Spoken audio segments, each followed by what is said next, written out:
हमने ईरान की क़यादत को ख़त्म कर दिया, यही रिजीम चेंज है। नई क़यादत मुआहदा करने जा रही है। ईरान अब इस बात पर आमादा है कि वो कभी भी जौहरी हथियार नहीं बनाएगा। अमरीकी सदर डोनाल्ड ट्रंप का कहना है कि ईरान इस बार समझदारी से बात कर रहा है। अब हम सही लोगों से बात कर रहे हैं जो मुआहदा करना भी चाहते हैं। ईरान के साथ जारी मुज़ाकरात में नायब सदर जेडी वेंस, वज़ीर ख़ारजा मार्को रूबियो, ख़ुसूसी नुमाइंदा स्टीव विक्टॉफ और मुशीर जैरेड कुशनर शामिल, जो इस अमल को आगे बढ़ा रहे हैं। ट्रंप ने दावा किया है कि अमेरिका ने ईरान की बहरिया और फ़िज़ाइया को शदीद नुकसान पहुँचाया। ईरान ने हमें तेल और गैस से मुतालिक बहुत बड़ा तोहफ़ा दिया है। तोहफ़ा बहुत कीमती और आबनाए हुर्मुज़ से मुतालिक था।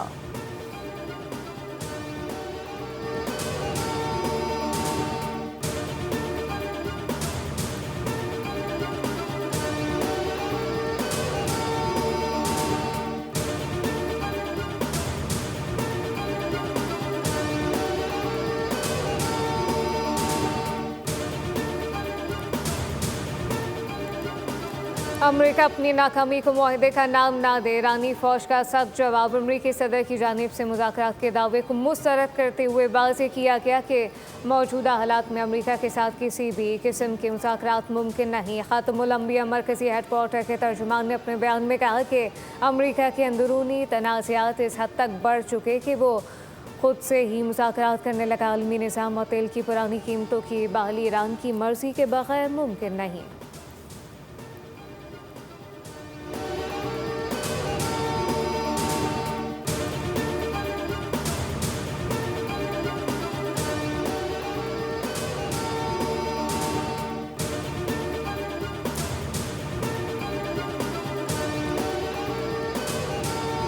जंगबंदी की कोशिशें तेज़। अमेरिका ने जंग के खात्मे के लिए ईरान को 15 नुकाती मनसूबा भेज दिया है। रिपोर्ट के मुताबिक अमेरिका ने ईरान से मुतालबा किया है कि वो अपने 3 बड़े यूरेनियम अफजूदगी मराकज़ को मुस्तकिल तौर पर गैर फ़ाल करे या मुकम्मल तौर पर ख़त्म कर दे। साथ ही वो खित्ते में अपने हिमायत याफ्ता अस्करी ग्रोहों और तंजीमों को माली मदद फराहम करना बंद कर दे।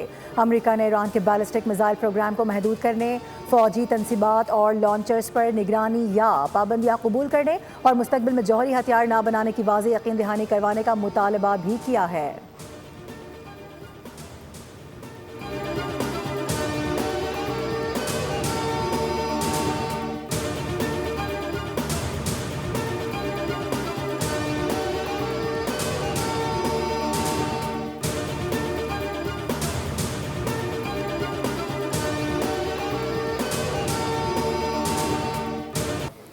ईरान ने भी जंग के ख़त्मे के लिए अपनी 6 स्ट्रेटेजिक शराइत पेश कर दी हैं। पहली शर्त में जंग दोबारा शुरू ना होने की वाज़ेह ज़मानत मांगी गई। दूसरी शर्त के तहत खत्ते में अमरीकी फ़ौजी अड्डों को बंद किया जाए, जबकि तीसरी शर्त में मुतालबा किया गया कि हमलावर कुव्वतों को पीछे हटाया जाए और ईरान को होने वाले नुकसान का इजाला किया जाए। ईरान की जानिब से मज़ीद कहा गया कि तमाम इलाकाई महज़ों पर जंग का खात्मा किया जाए और आबनाए हुर्मुज़ के लिए एक नया कानूनी निज़ाम मुतारिफ करवाया जाए। छठी शर्त में वाज़ेह किया गया ईरान मुखालिफ मीडिया सरगर्मियों के खिलाफ कार्रवाई और ऐसे अनासर को मुल्क बदर करने का मुतालबा शामिल है।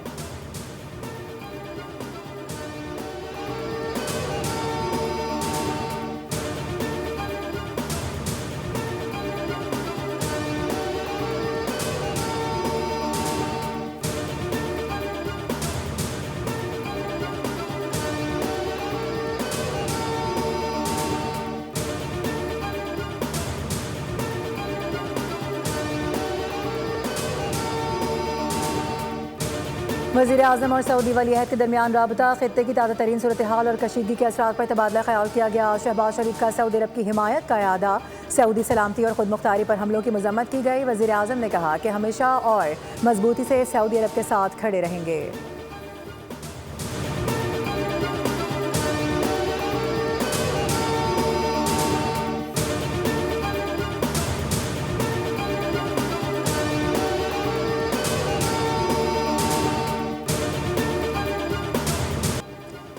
ईरान और अमेरिका में जंग बंद कराने के लिए पूरी दुनिया की नज़रें पाकिस्तान पर हैं। फील्ड मार्शल आसिम मुनीर का अमेरिकी सदर ट्रंप से रब्ता करके सूरत हाल पर गुफ्तगू। वाइट हाउस की भी तस्दीक है।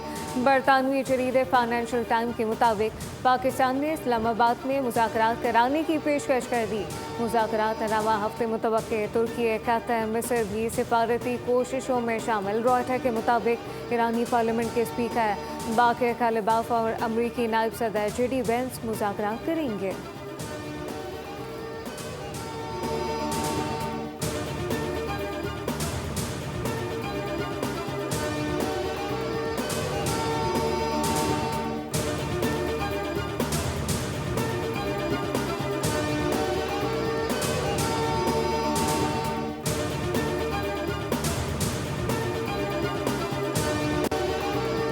तवानाई तनसीबात को निशाना न बनाने के ऐलानात के बावजूद भी ईरान के मुख्तलिफ शहरों में हमले। तेहरान, इस्फहान, तबरेज़ और खर्ज में धमाकों से इमारतें लरज़ उठीं। 2 गैस पाइपलाइनों को भी निशाना बनाया गया, जबकि वस्ती इस्फहान में एक गैस स्टेशन पर मिसाइल दागे गए। खुरम शहर पावर प्लांट को गैस फराहम करने वाली पाइपलाइन भी हमले की जद में आ गई। तेहरान में एक इमारत के मलबे से बच्चे को जिंदा निकाल लिया गया। इसराइल के लबनान पर भी वहशियाना हमले जारी। 24 घंटे में मजीद 31 अफराद शहीद हो गए।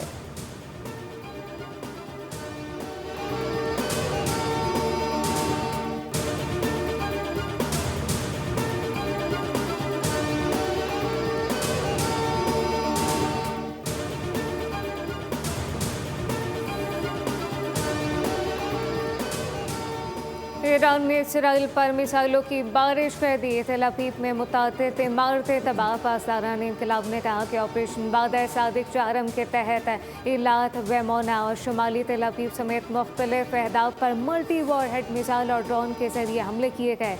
इसराइली शहर बेनी बारक में 12 अफराद जख्मी हो गए। इसराइल के साथ साथ कोए, तुर्दान, बहरीन में अमरीकी फौजी अड्डों को निशाना बनाया गया।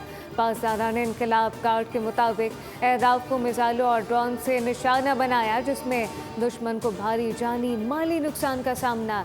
गैर मुल्की खबर एजेंसी के मुताबिक कुवैत एयरपोर्ट पर ड्रोन हमले से फ्यूल टैंक में आग लग गई।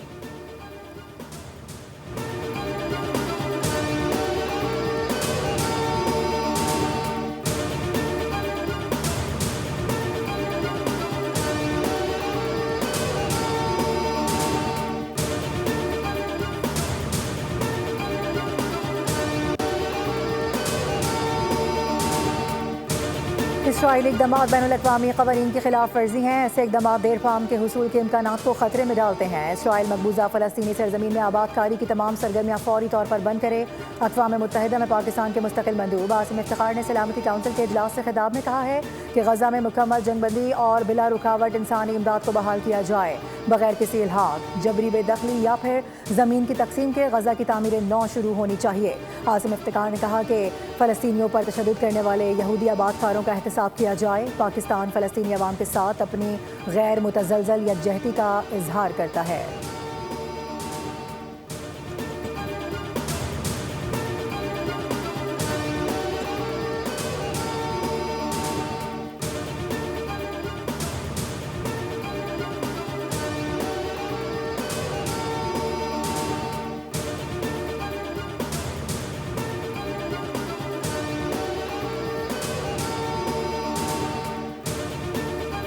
पाकिस्तान स्टॉक मार्केट में तेजी है। 100 इंडेक्स में 2,800 से ज़ायद पॉइंट का इजाफा रिकॉर्ड किया गया। इंडेक्स 1,56,796 की सतह पर ट्रेड। उधर मुमकिन जंगबंदी के इम्कानात पर आलमी मंडी में खाम तेल की कीमतों में बड़ी कमी रिकॉर्ड। लंदन ब्रांड खाम तेल की कीमत में 5.05% की कमी से $99.21 फ़ी बैरल पर आ गई। अमरीकी WTI खाम तेल की कीमत $88.55 फ़ी बैरल हो गई।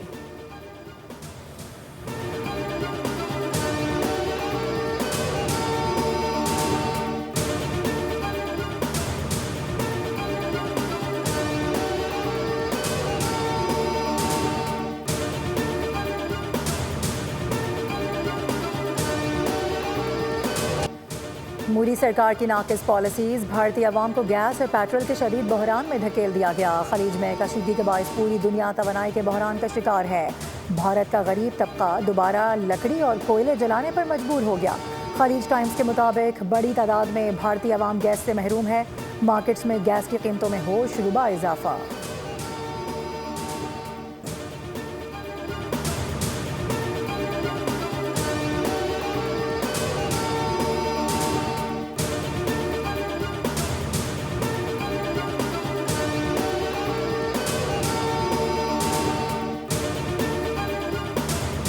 पाकिस्तानी सिफारतकारी के आगे भारतीय खर्जा पॉलिसी चारों शाने चित।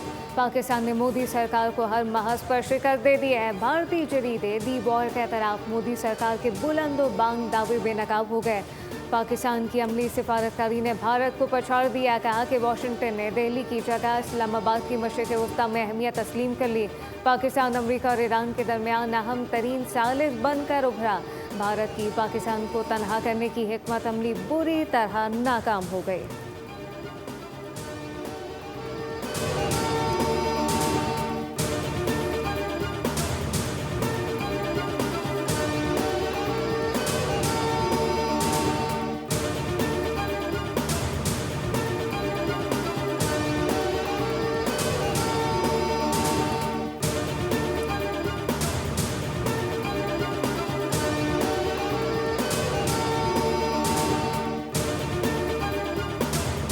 वज़ीर आज़म शहबाज शरीफ कल कराची का एक रोज़ा दौरा करेंगे। वज़ीर आज़म वज़ीर आला सिंध, गवर्नर सिंध से मुलाकातें करेंगे। ज़राए के मुताबिक वज़ीर आज़म सेनेटर शहरी रहमान से उनकी साहबजादी के इंतकाल पर ताज़ियत भी करेंगे।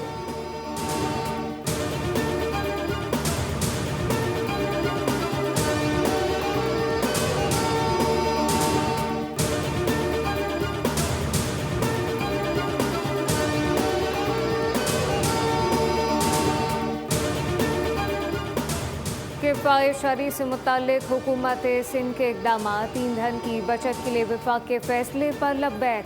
हुकूमत सिंध वफाकी हुकूमत के तमाम फैसलों पर अमल कर रही है। सिंध के सीनियर वज़ीर शर्जील इनाम मेमन का कहना है कि ईंधन के ज़खायर महफूज बनाने के लिए इक़दाम किए जा रहे हैं, जबकि सिंध काबीना ने 3 माह की तनख्वाह न लेने का फैसला किया, जबकि जुमे को वर्क फ्राम होम होगा। वफाकी हुकूमत लॉकडाउन का फैसला करती है तो सिंध हुकूमत भी अमल करेगी। सरकारी गाड़ियां ग्राउंड कर दी गई।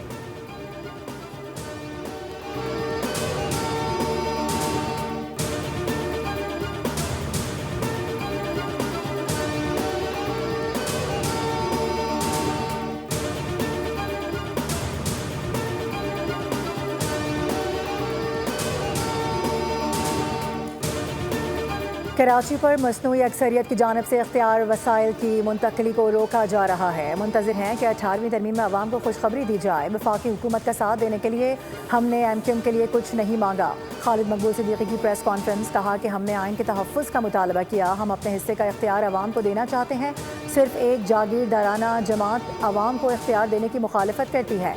हम सिर्फ आर्टिकल 140A का नफाज चाहते हैं। खालिद मकबूल सिद्दीकी ने कहा कि मशरिक़ वस्ता की जंग हमारे दरवाजे तक पहुँच चुकी है। हम हुकूमत की तमाम काविशों के साथ हैं।